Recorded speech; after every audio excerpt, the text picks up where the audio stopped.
Waouh! Oh les gens, mais les gars, c'est incroyable! La violence de ce chapitre, le 1053, waouh! Je suis bluffé! Mais moi, j'aurais pas pu être aussi violent! Oh, mais là, je sens la colère et la violence d'Eiichiro Oda lui-même qui se dégage de ce chapitre. Ensuite, désolé si cette intro est un petit peu longue, mais on doit savourer. C'est un grand moment quand même. Après, je sais pas, je sens que je vais être encore plus violent que le chapitre en lui-même dans quelques minutes, hein, quand je rentrerai dans l'analyse et tout. Mais j'espère que je pourrai me retenir. Mais je vous promets rien, hein, je sens déjà la température monter, les gars. Alors le générique et on est parti!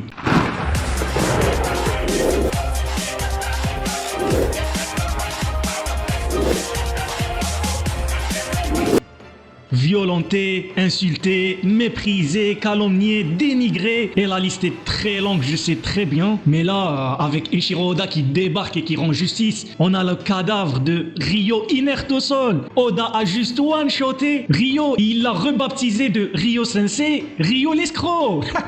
Ouh, c'est magistral, Ryo l'escroc. Enfin l'escroquerie dévoilée au grand jour avec ce chapitre. Vous imaginez pas comment c'est jouissif. Aujourd'hui, on va faire un petit peu le résumé analyse, mais surtout résumé à analyse des points les plus importants parce que vous connaissez, je vais pas tergiverser et m'éterniser sur ils ont fait un banquet, le gars s'appelle comme ça, pourquoi il s'appellerait pas comme ça, ah vous avez vu le Tengu, son masque il est génial ou pas. On va surtout partir sur les bases, les trucs les plus importants, les trucs qui cognent. Du coup, en ce jour de grâce, vous attendez ma vidéo avec impatience pour vous faire justice, mais mes amis, vous en avez pas besoin. Eiichiro Oda en personne, notre maître à tous, s'en est chargé. Il a commencé en mettant le petit jab d'entrée avec le chapitre 1049 et Kaido qui précise que Shanks n'est pas plus fort que lui car il ne sera battu que par Joy Boy et du coup l'histoire de Shanks plus fort que Kaido elle était réglée. Là les étincelles de la défaite du camp d'en face, c'est-à-dire le camp de Ryo l'escroc, commençaient à sentir un petit peu très fort. Et là le gars se fait terminer.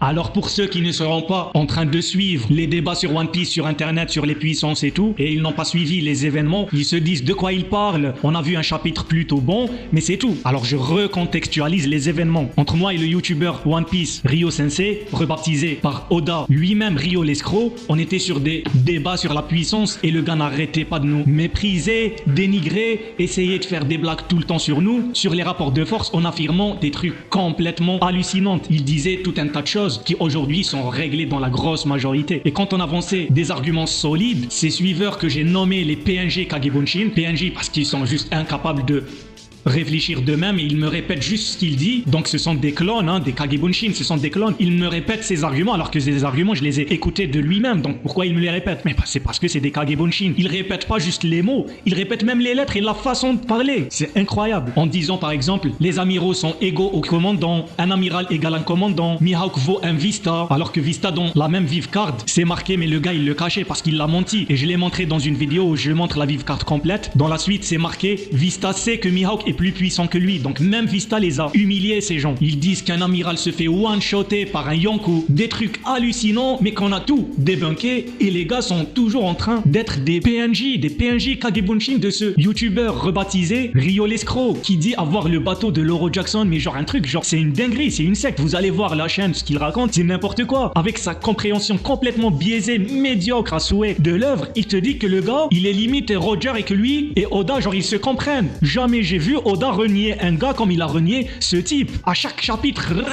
il le défonce. Et lui, il est là à dire je comprends les intentions de l'auteur, mais tu comprends rien mon pote. Faudrait que tu remates toutes mes vidéos où je t'explique comment fonctionnent les puissances dans One Piece. D'ailleurs, t'as compris rien de mes vidéos, c'est normal. Vous allez voir les réponses qu'il me fait. Il fait un arrêt à peu près toutes les demi-secondes. Donc je comprends pas comment il pourrait comprendre mes vidéos quand il fait autant d'arrêts. Mais c'était astucieux, c'est un petit peu comme le mensonge avec la vive carte de Vista. C'est fait exprès, il veut forcer les arguments pour aller dans un sens. Mais l'auteur, mon pote, je suis désolé pour toi, il ira pas dans ton sens, c'est ça le problème. T'as fait une grande erreur, le chef Otaku ne l'a pas fait. C'est pour ça qu'il s'est un petit peu échappé, sinon je l'aurais dézingué. Mais lui, il était plus intelligent que toi, il a fait une analyse qui vaut rien sur un manga terminé, donc il est un petit peu protégé, vu que l'auteur ne reviendra pas dessus. Mais toi, t'as fait une grosse connerie. T'as fait un débat avec moi qui comprends les mangas comme tu ne le comprendras jamais, sur un manga qui est pas fini, donc l'auteur va éclaircir les choses. Et du coup, comme vous le voyez, les répercussions sont juste atomiques. Le gars, il a annihilé Ryo l'escroc.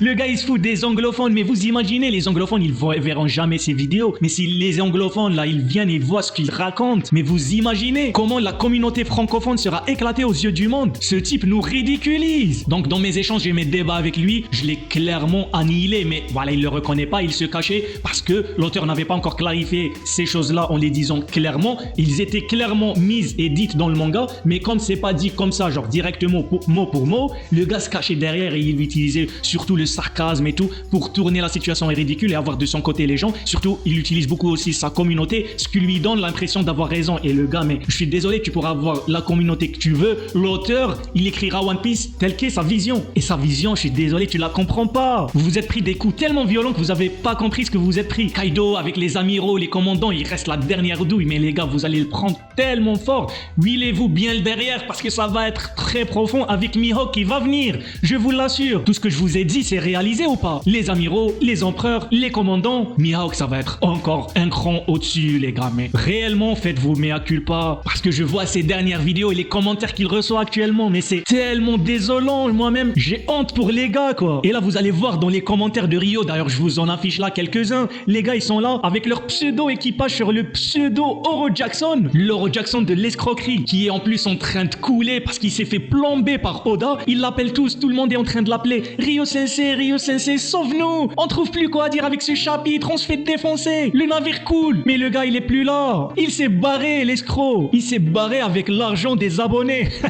Ah. Rends l'argent des abonnés. Mais maintenant, il s'en fout. Vous imaginez 2 vidéos par jour depuis plusieurs années. Il s'est fait tout cet argent. Maintenant, il a beau se faire griller. Voilà, il a fait son business. Maintenant, il se fait griller ou pas. Il va laisser ses PNG couler. C'est un petit peu le comportement de n'importe quel escroc. Qu'est-ce qu'il pourra dire? Il pourra toujours venir et choisir la porte. Genre, l'auteur se contredit. C'est ce qu'a fait Chef Otaku. Il va s'attaquer à l'auteur. Il va peut-être s'attaquer à l'œuvre en disant l'œuvre ne veut plus rien dire. Mais non, l'œuvre, elle était comme ça. Elle était solide depuis le début. Je l'ai montré. Si ce truc sortait juste maintenant, ça sera ok, mais ça a toujours été comme ça. On l'a vu à Marineford. Vous avez juste fait les aveugles. C'est votre faute. Vous pouvez pas reprocher à l'auteur quoi que ce soit. Il vous l'a montré, Akainu, tout seul. J'ai montré encore des milliers de fois la scène où Akainu, il fonce tout seul sur tout l'équipage de Barbe Blanche. Il les bat tous. C'est juste ça qu'on a dans ce chapitre. Ça a toujours été le cas. Un amiral, il bat l'équipage d'un Yonkou. Ça a jamais été l'équivalent. Vous êtes juste fourvoyé en suivant Rio l'escroc, qui vous fait des analyses sur les puissances à partir de petits échanges à gauche à droite entre les personnages. Mais je l'ai dit, c'est jamais comme ça qu'on comprend l'œuvre. Surtout qu'il vous dit que les équipages des empereurs se valent alors qu'ils se valent pas, les amiraux se valent alors qu'ils se valent pas, les commandants se valent alors qu'ils se valent pas. Moi, en tout cas, je ne souhaite maintenant qu'un truc à Rio l'escroc sensei, c'est de trouver le fruit de Robin, parce qu'il va avoir besoin de milliers de mains pour effacer toutes ces vidéos où il se moquait d'honnêtes gens, les gens de bonne foi. Vous imaginez maintenant à chaque fois qu'on aura clairement dans le manga comme certitude que c'était toujours très certain et clair le niveau des amiraux, et les gens iront voir ces anciennes vidéos où ils se marraient, ils se foutaient de la gueule, ils essayaient de rabaisser les gens qui disaient les vrais rapports de force. Un amiral est de loin supérieur à un commandant. On va le voir dans ce chapitre parce que c'est pas juste la bagarre, le gars lui-même le dit et on y reviendra. J'ai dit calmez-vous, on va arriver sur l'analyse, ça va être très violent, ça viendra après, donnez-moi quelques minutes, on peut quand même savourer. Wow, les gars nous ont quand même calomnié des années quand même. Wow. Donc le minimum c'est que le gars il efface ses vidéos. Bon, moi j'aurais surtout recommandé la retraite, hein. Le gars prend sa retraite, mais je sais, c'est un forceur, il le dit lui-même, c'est un forceur, il va trouver une façon ou une autre. Mais bon, les faits sont ce qu'elles sont. Surtout que le gars disait moi j'irai au Japon et je lâcherai des facts devant des monuments de One Piece. Un fact, genre un amiral égale un commandant. Vous imaginez là, il y aura une bande de fanatiques de One Piece qui passe, qui serait genre énervé, là il le voit en train d'écrire ça, mais il lui tomberait dessus, là il le démontrait, il nous l'enverrait dans une boîte, le pauvre. Ouais, mais c'est violent ce chapitre c'est violent. Moi, je vais vous dire juste un truc les gars, dorénavant, dans les commentaires vous m'excuserez, je répondrai pas trop, ça sera juste à chaque fois que quelqu'un viendra me dire des Kagebunshin, des reprises et des répétitions de ce que dit Rio, je vais juste répondre 1053. Vous me direz, tu esquives cela, tu réponds pas par-ci, moi je m'en fous, j'écris juste 1053, t'es pas content, tu fais ce que tu veux. D'ailleurs, les gars pensent que je peux pas répondre sur des trucs, mais sur l'histoire de Suga, mais c'est juste que Suga avec Aokiji, je peux juste pas baisser mon niveau à ce niveau-là. Mais les gars ne me voient pas répondre à des trucs comme ça, il pense être sur quelque chose, quoi. Mais vous êtes fous, je vais répondre à ça à la fin de la vidéo, mais c'est n'importe quoi. D'ailleurs, j'aurais jamais cru que je baisserais le niveau jusqu'à répondre à ça, mais vous voyez, c'est là-dessus que nous traîne Rio et votre fanatisme du gars. Donc, je vous l'annonce qu'en bonus à la fin de la vidéo, vous aurez la réponse sur ce que dit Rio sur moi, hein, par exemple sur Jose et mon exemple de Benzema, Sugar avec Aokiji, Shiki dans son combat contre Sengoku Egar où il dit que je dis que Sengoku fait un 1 contre 1 avec Shiki, etc. Je répondrai ça un petit peu légèrement à la fin parce que c'est vraiment léger comme truc, hein. C'est juste que vous, dans votre tête, vous pensez être sur quelque chose, mais c'est tellement rien. Donc maintenant, il est clair qui est en train de lire Two Piece et qui est en train de lire One Piece, qui est One Piece, qui est grand lecteur de l'auteur Eiichiro Oda, hein. Donc où êtes-vous maintenant? C'est vous aujourd'hui qu'on voit clairement avec ce chapitre. C'est vous les lecteurs de Eiichiro Oda, hein, qui est aujourd'hui dans le Denice. Vous voyez, tout se retourne contre vous maintenant. C'est vraiment vous mangez l'attaque de vos arguments dans un genre de type effet miroir à la Bartholomew, quoi. Donc maintenant place à l'analyse. Yeah, on y va encore une fois. On commence ce chapitre avec une vue sur Marie-Joase. Apparemment l'attaché de presse de Marie-Joase, c'est un petit peu le gars du Gorosei qui est gros. Vous voyez le gros avec les grosses moustaches là. C'est lui qui gère un petit peu les affaires de presse. Et le gars, il crie sur les gars de la marine parce que ils ont imprimé les photos de Luffy en mode Gear 5,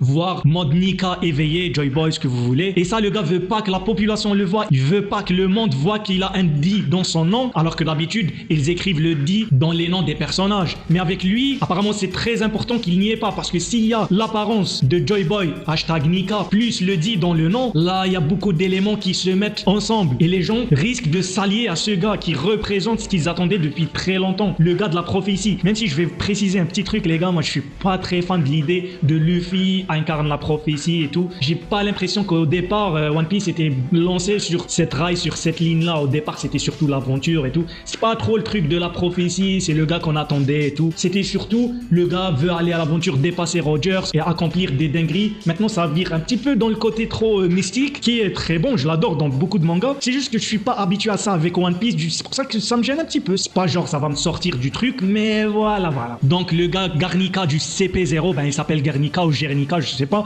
Apparemment, c'était le photographe du gouvernement, hein. On pensait que c'était un gars balèze, mais c'était surtout le photographe, hein. D'ailleurs, j'aimerais bien qu'il me passe le nom de son appareil, mais bon, on est dans le CP0, qu'on est genre on est l'incarnation d'une certaine puissance pour n'être qu'au final que photographe, ça c'est moyen. Et on voit la marine derrière qui est malmenée. Du coup, je sais pas trop, est-ce que la marine est responsable de l'impression? Est-ce que c'est Morgan? Et donc si c'est la marine qui fait l'impression, alors Morgan ne devrait pas avoir un contrôle sur l'information, mais là on voit que c'est Morgan qui a le contrôle. Donc comment est-ce qu'il a le contrôle alors que c'est la marine qui imprime? Sauf si la marine elle est pas en mode panique et qui court partout à cause de l'imprimerie, mais parce qu'ils sont pris en même temps avec cette histoire, avec beaucoup d'autres histoires. D'ailleurs, c'est ce qui se dégage de ce chapitre et de ce que dit l'amiral Ryokugyu. Le monde est chamboulé, donc le chamboulement il vient de où? Moi je sais pas, je suppose, parce qu'on peut là faire que des suppositions. Il peut venir de 3 éléments à mon avis: Barbe Noire ou Dragon ou Mihawk hashtag Shanks, parce que je sens la collaboration entre eux qui va se rapprocher. Alors affaire à suivre avec les chamboulements dont on nous parle. Donc on découvre aussi les images, les nouvelles images. J'aime beaucoup l'image de Kid, elle est magnifique, splendide. Je trouve d'ailleurs même que c'est le plus charismatique sur les 3 affiches. On a la deuxième affiche qui est celle de Luffy, la troisième celle de Trafalgar Law. Et pour moi, je suis désolé, l'apparence c'est important. J'adore beaucoup, le design il est super pour moi.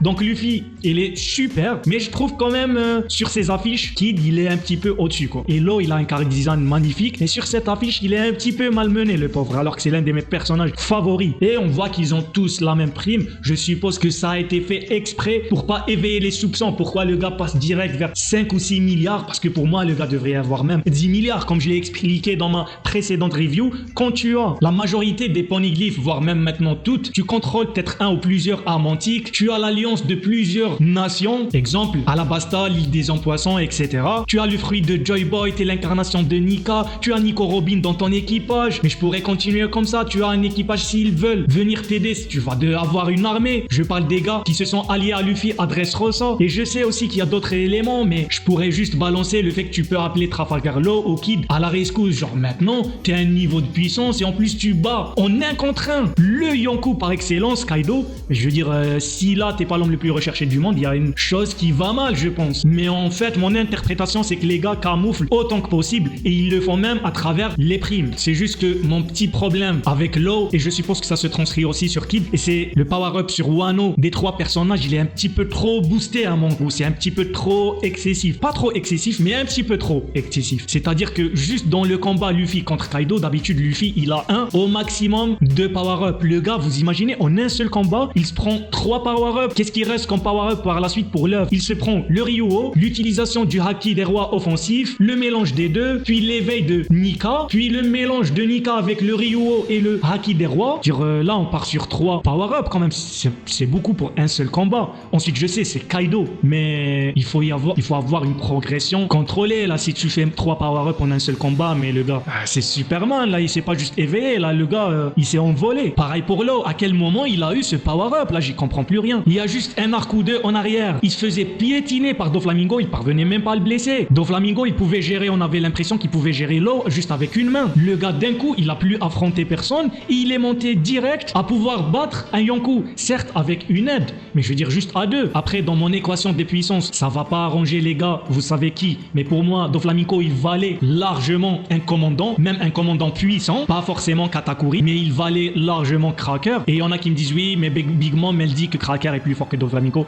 Big Mom, elle peut aller se rhabiller. Elle a aussi pensé que Cracker battrait Luffy. Et on a vu qui a battu l'autre. Donc les estimations de Big Mom, on en reviendra. Et Doflamingo, je peux comprendre que dans une certaine mesure très difficile, il pourra battre s'il était à 2. Genre, on avait 2 Doflamingo. Il battrait Big Mom. Parce que qu'est-ce qu'ils ont fait de merveilleux? Kid et Law, ils ont juste éveillé leurs fruits. On les a même pas vus utiliser le Haki Royal ou des trucs vraiment avancés. Même leur éveil n'était pas très développé. Doflamingo, il a développé son éveil. Donc 2 Doflamingo, ils battent Big Mom. Mais mon problème, c'est que à quel moment Law a progressé et eu le niveau de Doflamingo, voire au-dessus. Parce que pour être à 2 et capable de battre Big Mom, faut monter vers le niveau au-dessus de Doflamingo, voire être égal pour la battre à 2. Mais moi, j'ai pas vu Law combattre quelqu'un et avoir un combat difficile pour avoir un power-up pour ensuite pouvoir faire ça. Pour moi, Law est toujours inférieur à Doffy. Donc comment ceci s'explique? Je n'en sais rien. Pour Luffy, ça a été expliqué. Le gars a eu une étape qui était Katakuri. Il est monté à ce niveau, puis il a fait une autre marche et il a combattu l'empereur. Mais les gars, là, c'est direct.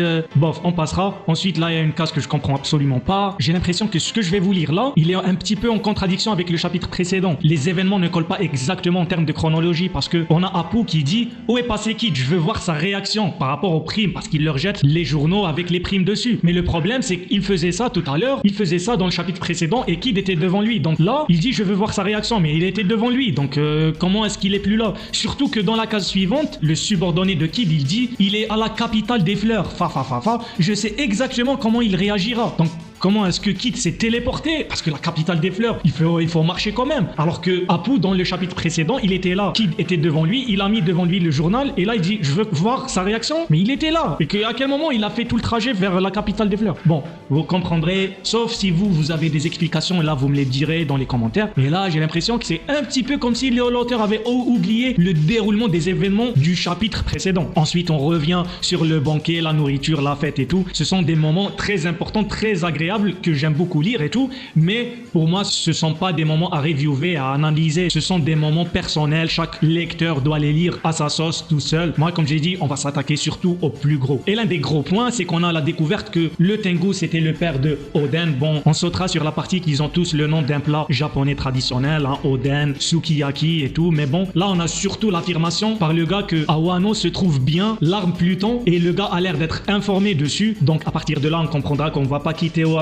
les 2 prochains chapitres, quoi. Surtout que d'autres points m'intriguent. Pourquoi on voit pas Robin lire la poneglyphe? Du moins, j'ai l'impression que c'est une poneglyphe. Peut-être je me trompe. Elle est juste à côté d'elle parce que j'ai vraiment envie de savoir ce que dit la poneglyphe de Kaido. Donc, est-ce que Luffy va acquérir à ce moment-là l'arme Pluton? Ça serait incroyable. Vous imaginez à toute la puissance accumulée si on ajoute encore la puissance d'une arme antique Pluton, et le vieux a l'air vraiment bien renseigné là-dessus. D'ailleurs, un petit point par rapport à Robin, il se confirme encore une fois ma bonne lecture et ma compréhension juste de One Piece. Robin est toujours à Wano, elle a pas été kidnappée par qui que ce soit. C'est ce que j'avais dit le chapitre précédent. J'avais dit ça serait pas normal que toute une semaine passe sans que l'équipage ne remarque pas que Robin n'est pas là. Ça voudra dire que c'est un équipage pas du tout solidaire ni rien. Leurs liens ne sont pas du tout forts. Et là on remarque que oui, j'avais raison. Robin ne peut pas être kidnappée, elle est toujours là. Donc elle peut être kidnappée par la suite. Pour l'instant, elle est toujours là. Ensuite, on a l'amiral qui se pointe. Alors, est-ce que la finalité de l'amiral, il aura des échanges de combat, ensuite il se concentrera sur Robin Robin et il va la kidnapper. Et là, on aura ce que j'avais dit et prédit dans ma vidéo que j'ai nommée Après Wano, où j'ai essayé de prédire ce qui se passera après Wano, où j'ai dit ça sera de grandes chances qu'on aura un arc un petit peu à la Enies Lobby. Et j'ai dit que Enies Lobby ne correspondait pas dans le post-ellipse à Wano. Donc on voit qu'ici tout se confirme. Wano correspond plutôt à Skypiea. Et on a de grandes chances que ce qui viendra par la suite correspond à Enies Lobby. Ensuite, c'est pas obligé que ce soit contre des agents des CP. L'important, c'est que ça sera contre le gouvernement et l'un de ses sbires, c'est-à-dire la marine ou autre. Vous aurez compris. Tout de suite, après, on a la transition vers ce qui est le plus important, les gars. On y est, et enfin, on a une explosion de la carrière et de la prison de Udon. Donc, ça témoigne d'un combat quand même. C'est juste que le combat se fait off-screen. Alors, c'est le combat de l'amiral Rokugyu contre les deux plus puissants commandants de Kaido qui sont King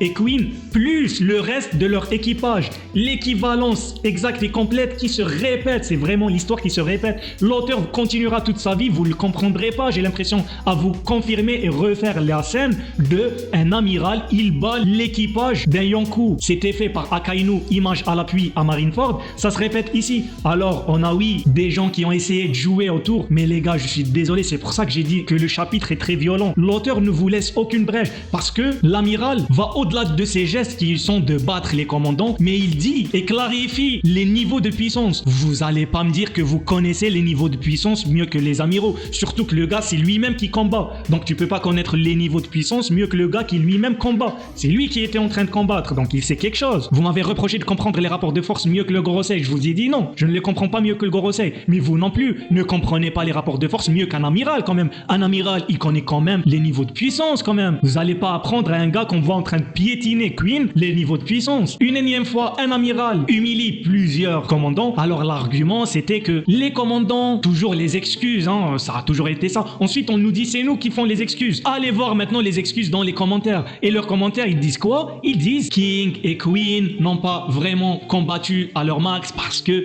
ils étaient blessés. Big CSC, les gars, big grossièreté, mais quelle grossièreté, vous avez perdu, comme vous aimez le dire, c'est vous qui avez perdu, maintenant c'est qui, hein, c'est qui a perdu, waouh, c'est qui a perdu, là, ah, l'amiral qui les termine, les gars qui comprennent rien, mais Impel Down, dois-je rappeler Impel Down, venez les tuer, ces amateurs, ces gars qui comprennent pas du tout les mangas, waouh, Impel Down, les gars, qu'est-ce que nous dit notre cher crocodile? Même Crocodile il se mêle à cette histoire et il vous termine lui aussi, mais j'ai l'impression que c'est tout One Piece qui va vous passer dessus. Crocodile il le dit clairement, quand ils se font attaquer par des gars qui ont mangé des fruits de démons de type Zoan, il dit ce sont des Zoan et donc ils récupèrent d'une façon accélérée. C'est pour ça que Luffy les battait, un quart d'heure après les gars revenaient alors qu'ils étaient KO, ils revenaient en un quart d'heure. Donc moi si c'était un quart d'heure j'aurais compris, j'aurais dit ouais il est en train de les battre, ça fait juste un quart d'heure que Zoro et Sanji les ont battus, donc ouais ça se tient, c'est vrai, ils sont encore diminués, même si c'était passé une journée, j'aurais dit ok, mais vous n'avez plus d'excuses les gars, Impel Down, je vais le répéter, Impel Down, elle vous répond Impel Down, non?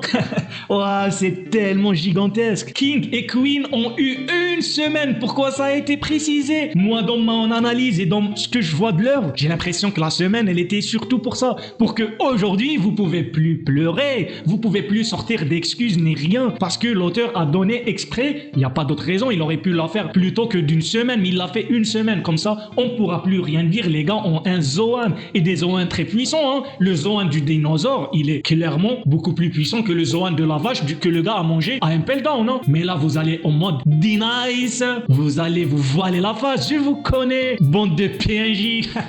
Ouais c'est comme ça One Piece, si t'es pas content, si t'es pas prêt, quitte le navire mon pote. Ouais je continuerai toujours à m'amuser. Maintenant, ça fait 20 ans que je lis One Piece et je m'amuse toujours autant. C'est incroyable. Quelle justice qu'a fait Oda. Alors, je vous lis ce passage magnifique. Qu'est-ce que dit l'amiral Rokugyu? Le passage qui annule et qui termine définitivement cette histoire. Alors, je vais vous lire votre testament. J'espère que vous êtes prêts. Allons-y. Alors, ça commence par: je vous ai dit de dégager, pas vrai? Comme si je pouvais permettre à de simples commandants de me maraver. Waouh, c'est incroyable. Mais merde. c'est dingue. De simples commandants. Pourtant, le gars parle à un premier, un second commandant. Donc là, le gars parle des niveaux de puissance au-delà de blessé par blessé. Vous vous rappelez, les gars, quand Kaido a parlé des corsaires en disant de simples corsaires, vous avez vu comment ça a été mis sur un piédestal et quelle importance ça a été donné à ça pour discrédibilité Mihawk. Là, vous allez voir le CSC. Vous allez voir ce que j'ai toujours dit dans toutes mes vidéos. Quand la même chose est dite là et qui va contre lui, vous allez voir comment Rio l'escroc va tenter encore d'escroquer les gens sur ce passage. Il dira pas ouais, le niveau commandant c'est vu comme un niveau juste genre un simple niveau quoi. Oui certes ils sont puissants et ils sont puissants relativement à certains personnages, mais pour un amiral ce sont des simples commandants. Et oui c'est ça la réalité, c'est ça One Piece. Le réalité check, je suis désolé, il est trop violent, je vous l'ai dit, ça va être de l'atomique, ça va être du sale. Et ensuite il continue. La marine a pas de quoi nettoyer toutes les conneries là, ok? Franchement vous êtes très visible. Vous voyez comment le gars traite les plus puissants commandants. Et j'ai vu aussi les gars qui me parlaient de l'aile de King qui était coupée, genre ça le diminuait ou quoi, mais absolument pas. Pourquoi? Parce que l'aile qui était coupée c'est l'aile de Lunarien, mais King comme on le sait il a deux types d'ailes, il a aussi les ailes de son fruit, donc grâce à ça il peut toujours voler, il est toujours là, il est toujours puissant, il a toujours ses capacités. Et en reliant ce passage au début du chapitre avec Morgan et tout qui disait que j'avais l'habitude de manipuler l'information, et comme je l'ai dit d'ailleurs dans ma review du chapitre précédent, donc ça serait bien que vous y allez voir pour que vous voyez à quel point ce que je dis se réalise vu ma bonne compréhension de l'œuvre, qu'il y a une forte chance que les informations aient été manipulées dans un sens pour que les gens voient les empereurs pour ce qu'ils ne sont pas, c'est-à-dire des gens égaux à la marine. Comme ça, comme je l'avais dit, les gens et les royaumes auront trop peur des Yonkou et ils seront obligés de se réfugier sous l'aile de la marine pour manger dans la main du gouvernement mondial. Et donc le gouvernement maintiendrait le système exprès des Yonkou parce que ça le servirait. Et ça colle beaucoup avec le début de ce chapitre et la scène qu'on vient d'avoir ici. On voit à partir de là qu'un Yonkou n'égale absolument pas la marine. Faut être dingue pour penser ça. Un amiral, disons Akainu, il se fait jusqu'à 80% des commandants d'un Yonkou. Un autre amiral, il se fera le reste. Il restera toujours deux amiraux pour tuer facilement un Yonkou. Donc jamais ça a été équivalent. Ça c'est un délire. D'ailleurs même je vais expliquer la scène de Shiki, Sengoku et Garp pour que vous compreniez la vraie interprétation de cette scène. Pas l'interprétation de Rio, ni l'interprétation qu'il a fait de mon interprétation pour un petit peu donner une vision biaisée de ce que je dis. Donc le chapitre continue, c'est toujours l'amiral qui parle et il dit pas terrible ce saké. Donc on voit à quel point le gars il est à l'aise, il boit du saké en défonçant les mains dans les poches, plusieurs commandants avec leurs troupes quoi. Il a aucune égratignure, j'aurais été d'accord avec vous si au moins, d'accord, il serait diminué, mais à plusieurs et à deux, ils sont à deux et c'est les plus puissants de chez Kaido et ils ont récupéré pendant une semaine. D'accord, on ira dire c'est normal qu'il les bat, mais ils peuvent au moins un petit peu l'inquiéter, genre au moins un petit peu, genre un petit chouïa, une petite égratignure, quelque chose. Ils lui font rien, le gars il est toujours là avec ses lunettes, il discute dans un dendenmushi en buvant du saké et en piétinant les commandants soi-disant la puissance ultime selon certains. Et apparemment cet amiral veut plaire beaucoup à Sakazuki, donc on a toujours des amiraux qui se contredisent en termes de caractère et ça c'est vraiment génial, j'adore parce que ça enrichit beaucoup ce corps de la marine. Comme c'était auparavant le jour et la nuit entre Akainu et Aokiji, aujourd'hui c'est le jour et la nuit entre Rokugyu et Fujitora. L'un ne cherche pas du tout l'approbation de Akainu, l'autre veut absolument lui plaire et avoir ses éloges à tout prix, et c'est ce qu'on voit avec la suite de ce qu'il dit. D'ailleurs on va continuer à lire ce qu'il dit pour que vous voyez ça. Envoyez-moi un cuirassé à Wano et pas un mot à Sakazuki, ok? J'adore vraiment son style hardcore. Là, il parle de Akainu. Bien joué, voilà. Donc là il imagine les éloges que Akainu va lui faire une fois qu'il va régler tous ses problèmes à Wano. Il imagine Akainu en train de lui dire bien joué, voilà ce que je veux qu'il me dise. Je vais lui ramener la tête de ce gamin. Et il voit Luffy. Et encore une fois, dites-moi qu'il n'est pas encore au courant que Luffy peut battre Kaido. Il sait bien que Luffy peut battre Kaido. Et il connaît quand même, je veux dire, le monde entier connaît le niveau et la puissance de Kaido. C'est public Kaido, c'est pas un gars mystérieux que personne ne connaît. Donc vraiment, la question c'est comment est-ce qu'un amiral qui reconnaît autant la puissance va combattre et veut à lui seul la tête de Luffy quand il sait que Luffy a battu Kaido. Donc encore une fois, vous voyez, je vous ai dit, le revers de la médaille va venir les gars, préparez-vous, ça va être très dur les arcs à venir. Rio, si t'avais juste une once de personnalité, mais t'irais te cacher, franchement, va te cacher parce que je sais que tu vas débarquer avec les excuses, mais lâche les excuses, va te cacher. Donc petite pause sur cet amiral, ce qu'on voit de son apparence. Déjà, plusieurs choses. C'est encore un amiral qui est pas avec costume, donc c'est différent de ce qu'on avait auparavant. Donc lui, le gars a l'air très extraverti, très extravagant, style très rock'n'roll, le complet opposé de Fujitora. C'est encore une fois, comme je l'ai dit, grosse richesse au niveau des personnages dans le corps de la marine. Donc le gars torse nu, et comme on sait, toujours l'auteur les fait ressembler à un personnage, un acteur, un artiste très connu. Donc généralement c'est un artiste japonais. Le problème c'est que je connais pas tellement les artistes japonais, mais moi ça me rappelle un petit peu un artiste qui est certes pas japonais, mais qu'on va un petit peu dire peut-être c'est lui. Peut-être avec cet amiral, l'auteur veut sortir de ce standard-là, et cet amiral il me rappelle un petit peu le guitariste slash du groupe Guns N' Roses. Et en plus on voit aussi cet amiral, il a une épée, donc encore un épéiste. Et qu'est-ce qu'on voit ici? Qu'est-ce qu'on a là? Et on a une épée noire. Donc encore une fois, les standards chez la marine sont très élevés. Le gars a une épée noire. Alors je sais, j'ai fait le plein de vos arguments. Tout de suite je vais vous dire ce qu'ils vont à l'avance venir nous dire dans les commentaires. Ouais, donc vous êtes impressionné par cette épée, donc vous croyez que ce gars est plus fort que Rogers.